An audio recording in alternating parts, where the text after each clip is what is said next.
भगवान श्री कृष्ण की जय हो। भगवान श्री कृष्ण की जय हो। राधे राधे। आशा करती हूँ कि आप सभी लोग खुश होंगे, स्वस्थ होंगे, मस्त होंगे। आप सभी लोगों को जन्माष्टमी की हार्दिक शुभकामनाएं। आज मैं आप लोगों को बताने जा रही हूँ जन्माष्टमी इस बार गृहस्थों के लिए कब है, योगियों के लिए और मंदिरों में जन्माष्टमी का व्रत कब रखा जाएगा, रोहिणी नक्षत्र कब से आरंभ होगा, कब समाप्त होगा, अष्टमी तिथि आपको कब मिलेगी, निश्चित काल पूजा कब है, उदय व्यापिनी पूजा काल कब है। इस तरह की सारी जानकारी अपने वीडियो के द्वारा आप लोगों को देने जा रही हूँ। कृपया मेरे वीडियो में अंत तक बने रहें। जैसा कि हम सभी लोग जानते हैं कि भाद्रपद कृष्ण पक्ष की अष्टमी तिथि को भगवान श्री कृष्ण ने द्वापर युग में प्रकट हुए थे। देवकी और वासुदेव के पुत्र के रूप में प्रकट हुए थे, देवकी और वासुदेव के सामने। जैसा कि हम सभी लोग जानते हैं भगवान कभी भी गर्भ धारण नहीं करते हैं, उनका प्राकट्य होता है। और जब वो इस पृथ्वी लोक पर आते हैं तो वह अकेले नहीं आते हैं। गोस्वामी तुलसीदास जी कहते हैं, अंसन सहित मनुज अवतारा, लेहू दिन कर बंश उदारा। भगवान गोस्वामी जी कहते हैं कि जब भी भगवान इस पृथ्वी लोक पर आते हैं तो वो अकेले नहीं आते हैं, अंश सहित आते हैं।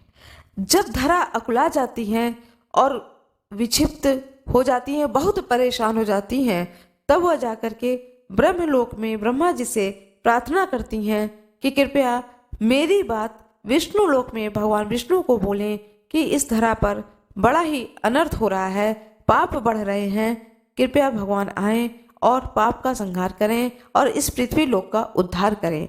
तब भगवान श्री कृष्ण के रूप में जन्म लेते हैं विष्णु भगवान। गोस्वामी तुलसीदास जी कहते हैं, अग जग में सब रहित विरागी, प्रेम ते प्रभु प्रगटै जिमि आगी, मोर बचन सबके मन माना, साधु साधु करी ब्रह्म बखाना। प्रेम ते प्रभु प्रगटै की जिमि आगी। भगवान प्रेम से प्रकट होते हैं, ईश्वर का प्राकट्य होता है। वह गर्भ में 9 महीने नहीं रहते हैं, इस प्रकार वह गर्भ का जीवन नहीं जीते हैं। ऐसा गोस्वामी तुलसीदास जी ने रामायण में भी इस चीज का, राम जन्म का भी वर्णन किया है।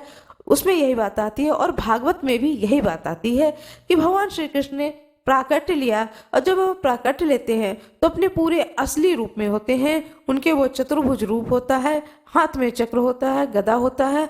माँ देवकी और पिता के रूप में वासुदेव जी को सबसे पहले उन्होंने दर्शन दिए। जब दर्शन दिए हैं, उस अद्भुत दर्शन को पाकर के देवकी जी अकुला गई और बोली, हे प्रभु बालक के रूप में आइए, मैं आपको अपने गोद में लेना चाहती हूँ और मैं भूल जाना चाहती हूँ कि आप ईश्वर हैं और मैं एक ईश्वर को कैसे गोद में ले सकती हूँ। इस तरह से जब देवकी माता ने अनुरोध किया है भगवान विष्णु से, तब भगवान विष्णु बालक के रूप में रोदन करने लगते हैं देवकी माता की गोद में और माँ देवकी उन्हें बड़ा ही लाड प्यार करती हैं और वह भूल जाती हैं कि ये ईश्वर हैं और वह डर से कांपने लगती हैं कि अब फिर कंस आएगा और मेरे इस पुत्र को मार देगा। बड़ा ही अद्भुत वर्णन है भगवान श्री कृष्ण के जन्म का भी, जैसा कि हम सभी लोग जानते हैं। और यह जन्म उत्सव द्वापर युग से इस कलयुग तक आज तक मनाया जा रहा है। भगवान राम का जन्म उत्सव और भगवान श्री कृष्ण का जन्म उत्सव।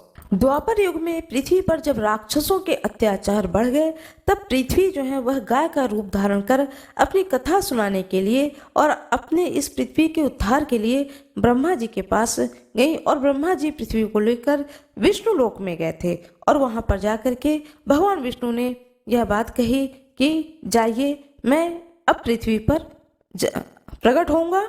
और उन्होंने स्थान बताया कि देवकी और वासुदेव के यहाँ मैं पुत्र के रूप में अवतार लूंगा। और कहते हैं, सभी देवताओं से कहते हैं कि आप लोग जाइए और ब्रज मंडल में जाकर के यदुकुल में यशोदा तथा गोप गोपियों के रूप में पैदा होइए। द्वापर युग के अंत में मथुरा में उग्रसेन राजा राज्य करते थे। उनके पुत्र का नाम कंस था और उस कंस से सभी लोग बहुत अधिक पीड़ित थे। इस पृथ्वी को राक्षस से विहीन करने के लिए पृथ्वी लोक पर जो दिव्य आत्माएं थीं और ये जो पृथ्वी अनुरोध करने गई थीं भगवान ब्रह्मा जी के लोक में, इन सबको मुक्ति दिलाने के लिए, इस पृथ्वी लोक से पापों को नष्ट करने के लिए भगवान श्री कृष्ण ने इस पृथ्वी लोक पर अवतरण लिया। तो यह अवतरण हुआ है भादों के कृष्ण पक्ष की अष्टमी तिथि को।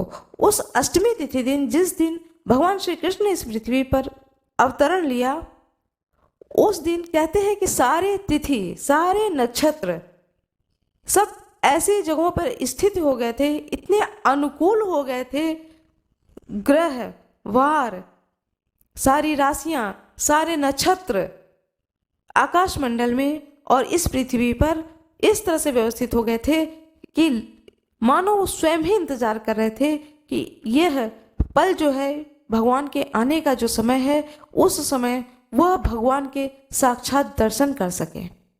इतना सुंदर समय था और उन नक्षत्रों ने, उन ग्रहों ने भगवान के अवतरण के समय में उनके उन चतुर्भुज रूप का साक्षात दर्शन किया। अब मैं आप लोगों को बताने जा रही हूं कि इस बार जो गृहस्थ लोग हैं वह किस दिन कृष्ण जन्माष्टमी का व्रत रखें, अपने घर में कृष्ण जन्म उत्सव का आनंद लें।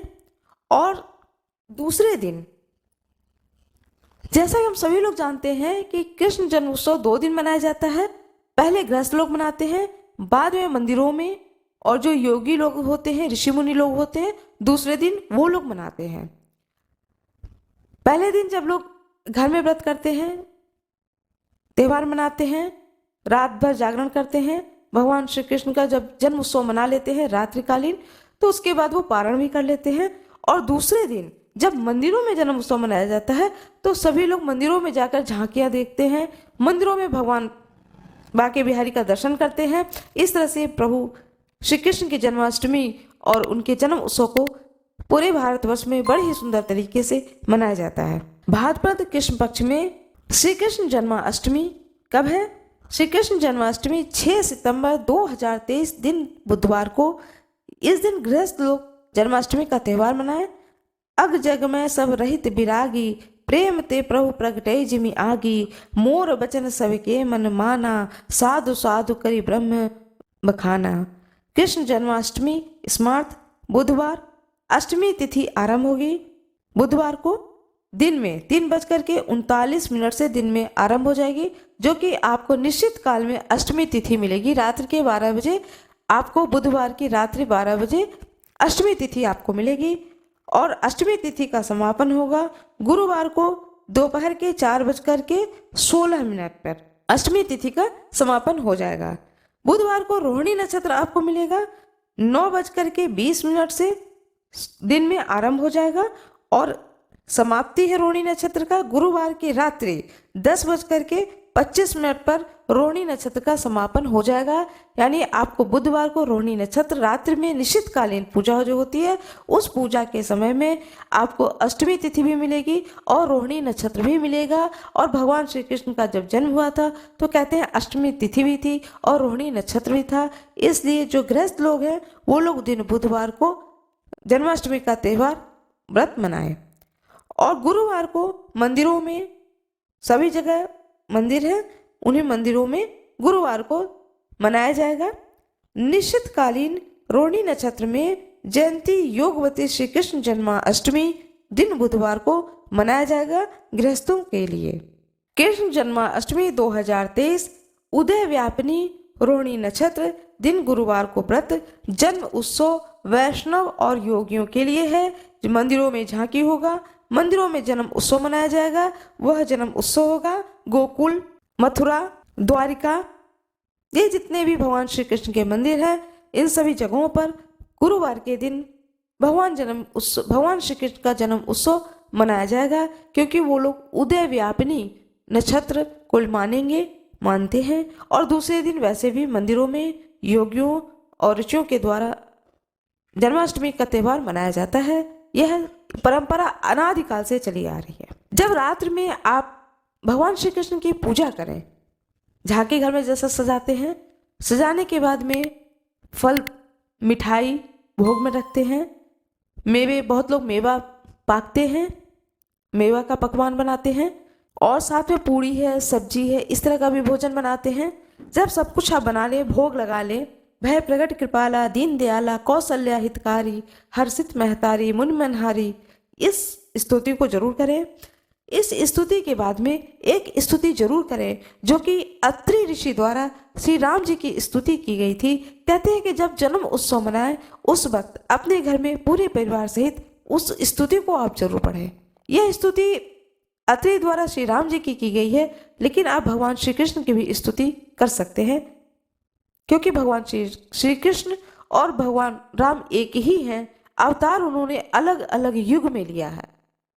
नमामि भक्त वत्सलम कृपालुशील कोमलम भजामि ते पदाम्बुजम अकामिनाम सुधामदम निकाम श्याम सुंदरम भवाम्बुनाथ मंदरम प्रफुल्ल कंजलोचनम मदादि दोष मोचनम प्रलम्य बाहु विक्रमम प्रभो अप्रेम वैभवम निसंग चाप सायकम धरम त्रिलोक नायकम दिनेश वंश मंडलम महेश चाप खंडनम मुनिंद संत रंजनम सुरारि वृंद भंजनम मनोज वैरि वंदितम अजादि देव सेवितम विशुद्ध बोध विग्रहम समस्त दूषणापहम नमामि इंदिरापति सुखांकरम संताम गति भजे सशक्ति सानुजम सचीपति प्रियानुजम द्वंद्वी मूली ये नरा भजन्ति हीन मत्सरा पतन्ति नो भवान वे वितर्क बीच संकुले व्यक्तिवासिन सदा भजन्ति मुक्ते मुदा निरस इंद्रियादिकम प्रयान्ति ते गति सुखम तमेक अद्भुतम प्रभु निरीमीश्वरम विभु जगत कुरुच शाश्वतम तुरीयमेव केवलम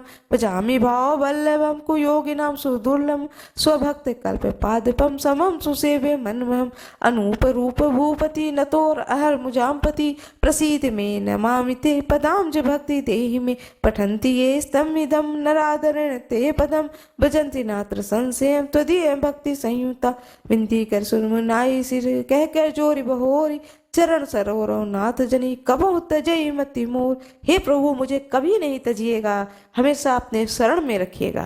ऐसा ईश्वर से जरूर प्रार्थना करें। मेरा ये वीडियो कैसा लगा कमेंट बॉक्स में जरूर बताएं। कृपया कमेंट बॉक्स में राधे राधे अवश्य लिख दें। वीडियो को लाइक जरूर करें, चैनल को सब्सक्राइब कर दें, बेल आइकन दबाना ना भूलें। धन्यवाद।